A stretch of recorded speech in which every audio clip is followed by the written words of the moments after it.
Hey everybody, Rend here, and today I'm going to showcase my Rend Barbarian Build. It's completely amazing setup that can pretty much clear all the content. It can literally one-shot Uber Lilith when you stack enough bleed. It can clear tier 100 Butcher with life regeneration, you can see in the video. It can literally destroy tier 100 Vaults without any issue, and it's really fast and fun to play. So, in Season 3 with a new ring, Rend Barbarian can be a proper Esther build, since it's both strong and fast, and can easily clear literally everything. Let's go forward where I can explain how the build works and what kind of items and skills you will need to play it.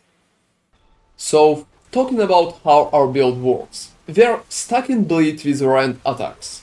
We are attacking with Rend many times, and after that we need to use the Rupture skill to just deal the damage immediately with the stacked bleed, pretty much to finish off the enemy.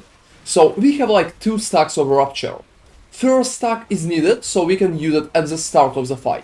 It gives us 40% attack speed bonus, so we are just starting with the Rupture, getting 40% attack speed bonus, and after that we just attack with the Rend constantly. After you stack enough bleed to finish off the enemy, or when you will get like second charge of Rupture back, you need to use the Rupture again to finish off the enemy or to get 40% attack speed bonus again. After that, you can pretty much repeat the cycle. Just use a rallying cry, war cry, or what kind of cries you have at the moment, and you can also charge the enemy to pretty much stack Berserker itself. So talking about the second part, how the build works. They're pretty much staying at maximum fury at all times because of Rend, with not really big fury cost. We are stacking less fury cost at our boots and at our amulet as well. We're also using the aspect of Unrelenting Fury. It gives us a chance to refund some part of the base fury cost, just to make sure we are staying at the top.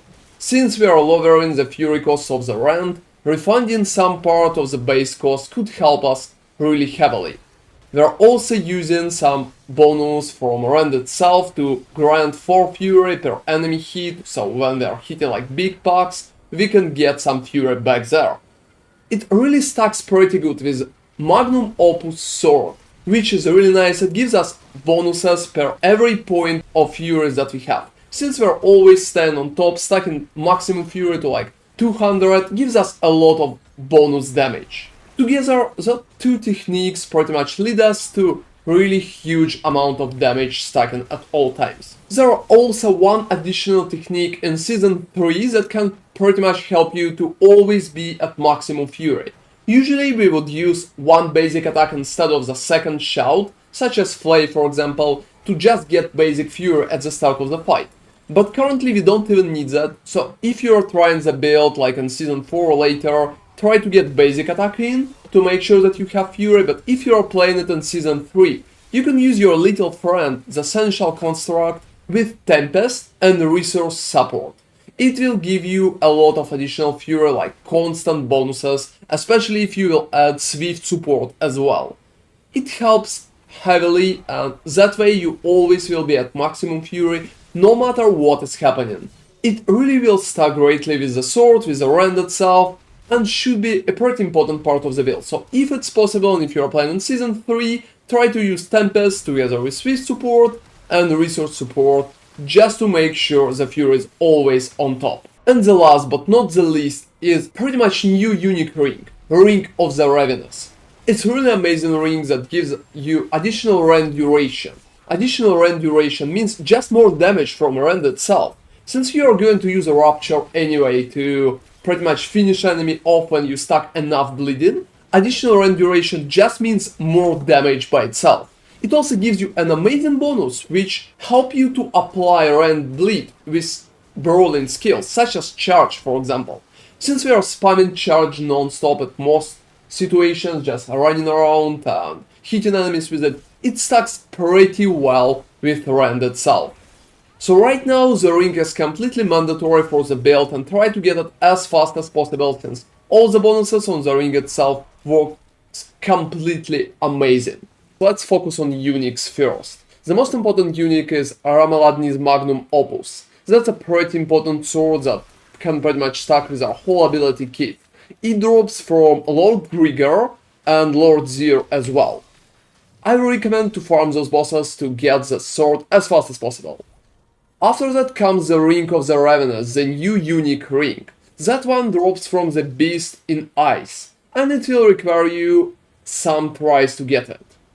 And the last but not the least is Tusk Helm of Jorid the Mighty. That one is dropping only from Duriel, so you will be able to receive it only later in game. Don't worry about it, just make sure you have the Ramaladni's Magnum Opus and Ring of the Ravenous, and it will work just perfectly for you. Talking about the rest of the aspects, I'm using the Weapon Master aspect on the chest armor, just because we need 2 stacks of Rupture. First stack of the Rupture is used at the start of the fight, just to get the attack speed bonus, and second stack of the Rupture used a little later. Next aspect is pretty much Ancestral Charge, just to make sure we are charging with 4 Ancients and moving a lot of enemies in the group. It's pretty important, so try to drop it as fast as possible. Next we are going with Iron Blood right here, because it gives us a lot of damage reduction, especially when there's like a lot of enemies. Next we are going for Ghost Walker on your boots, just to run faster. On the amulet, I really prefer to use Juggernaut bonus, just because Juggernaut aspect gives you a lot of armor. A lot of armor itself, so it works really good. And on the ring, you really will need Aspect of Unrelated Fury. It's pretty important, because with Aspect of Unrelated Fury comes your main Fury generation. Especially if you will play it later than Season 3. In Season 3, if you have a really stacked construct, Unrelated Fury is not that important, but still try to get it as fast as possible. On the weapons, I'm using Edgemaster aspect, since we are staying at the maximum Fury at all times. And Aspect of Limitless Rage, because when your lethal construct is hitting enemies, it just generating 20 Fury, and it's pretty much enough for the maximum bonus right here. And the last aspect is Aspect of Accelerating. We really enjoy high attack speed, and it's pretty important to get it on.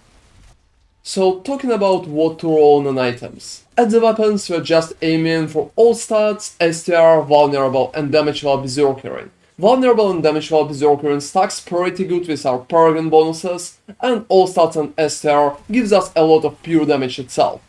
On the gloves, I'm pretty much going with the Rend levels, attack speed, and damage to injured enemies, which I really think is good. At the amulet, I recommend to go with movement speed, fury cost reduction, and some kind of damage reduction overall. You can get some kind of cooldown reduction there as well. At the ring itself, I would say life and resource generation works good, together with Vulnerable and Berserkering again. And on other defensive items, you should pretty much focus on getting maximum life and some kind of damage reduction as well. On pants, I really think that rare pants could be better than T-Bolts, so if you are playing the rare pants, I recommend to go with ranks of charge and a lot of damage reductions. So focusing on our abilities, I want to focus on the most important part. We don't really need a basic attack, so completely disregard it and take whatever. We need to get as much points in the Rend as possible. And Furious Rend is pretty important to make sure that you always will have Fury. I really prefer it in the most cases. We should stay on top of Fury at all situations, so just get that. I'm using 1 point in the pressure points because we can just get Vulnerable from Exploit itself. Moving forward, I'm taking both passives for survivability and 1 point to Rallying Cry. The most important part here is Tactical Rallying Cry, because with Tactical Rallying Cry, you can get 20 Fury and additional resource generation to start the fight. Since we are not really using the basic attack, Rallying Cry is the best way to start the fight itself. Moving forward, I'm using the War Cry because I really enjoy more DMG. But if you don't really want to do that, you can take Challenging Shot instead. So if you are struggling with surviving, Challenging Shot is a perfect option for you. Otherwise, I think going for War Cry is a pretty good option. I'm also taking Swiftness because running fast is what makes the build good, and Maximum Charge, which works pretty alright as well. We need to stack as many points here as possible to just deal a lot of damage. The next important part should be a Power Charge, because that way we can just lower the cooldown of charge altogether. I'm taking both Aggressive Resistances and Battle Fervor, just to get Berserkering bonuses. We don't really need points into Rupture, 1 point is enough.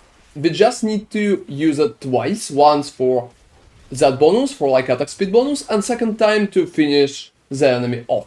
I'm really enjoying using Pit Fighter because it gives you both decent damage reduction and damage to close enemies. I think Cut to the Bone should still work alright, and moving forward, I'm using 3 points to a Duelist because I really enjoy getting a lot of attack speed. Going forward, I'm using the Wrath of the Berserker as an ultimate because it works perfectly good and stacks with everything in our kit. 2 points to Tempered Fury because Maximum Fury means more damage for our build, and only 1 point to Invigorating Fury for a little healing here and there. I don't really need that in the mod cases, so if you think that you don't really need that too, you can pretty much just drop it. And the final passive is Unconstrained because it gives us chances to make our Berserker much longer and increase the damage bonus to 100. I think it's currently the best option and it pretty much outlies both Walking Arsenal, Unbridled Rage and Gashing Wounds. So I definitely prefer Unconstrained here. So in the Paragon, we're mostly focusing on the stuff that we really need to get it from glyphs and additional passives. The first glyph is Territorial, we're just taking all the dexterity out here. I'm going through the left because we don't really need physical damage. We are doing the physical damage over time bonus, so physical damage is not really needed. That way we are taking everything around here and we are still taking raw power for 10 STR. The glyph here is Territorial. Moving forward, the next board is Hemorrhage. I'm going up for Hemorrhage itself because it gives me a really nice bonus to raise our bleeding damage based on our vulnerable damage bonus. It works amazingly well. I think if we are going here, it's a good idea to go up and take Lacerator too. The glyph here is Air because we are Berserkering most of the time and it's working pretty good, also giving our damage reduction as well. I'm exiting through the left. Next board is Warbringer. I'm not really using Warbringer itself because we can start FORTIFY with other means. But I'm taking all the bonuses here like Core Reserve for Maximum Fury and Hunger and Fury for Maximum Fury as well, since Maximum Fury for the build means damage. The glyph here is Exploit, just for additional bonus. You can stack bonuses around, but the most important part is the additional bonus itself to make enemies vulnerable. They're also taking Conditioned and Raw Power for damage. Raw Power is not really needed, I'm just taking it to get both Dexterity nuts. The next board is Blood Rage, and Blood Rage itself is pretty important. It's one of the most important nodes in the current build, so make sure to get it as fast as possible. That way we can get more damage based on our damage while Berserkering bonus, and it works really good. Also, we're getting Disembowel here. It's a pretty nice bonus just to lower the cooldown of our skills. It helps with charge cooldown and with ultimate cooldown as well. I'm going to the left, taking Enrage and craving.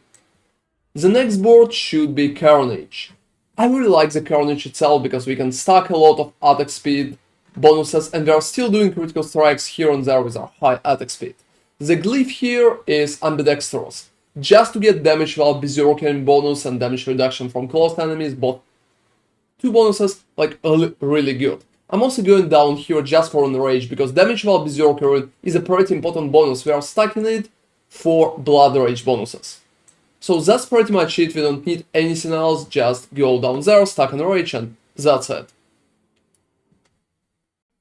So, talking about our Seneschal construct, I kinda touched it at the start of the video about coin, FAF. I think there's one really good setup for supporting Seneschal in most of the cases. If you don't really want it to do damage, there's like definitely setups for that. But for supporting, it should always be like that. So, they need resource support together with Swift support and Tempest. It will make sure that we always have our Fury at maximum. I also will really like to add FORTIFY support because FORTIFY is pretty important for the build survivability as well. And I'm using the Flash of Adrenaline, which is completely amazing right now, together with tactical support for cooldown reduction, together with duration support for just like more duration, and safeguard support. I think it's pretty much the best setup right now for the support itself, and it should be used for almost all classes, especially for the Rend Barbarian. So that was my Bleed Rend Barbarian build. I think it's pretty strong right now and really fun to play in both Season 3 and I think it will work pretty great in the next seasons as well. Thank you very much for watching, please like and subscribe for more RPG content, and see you next time.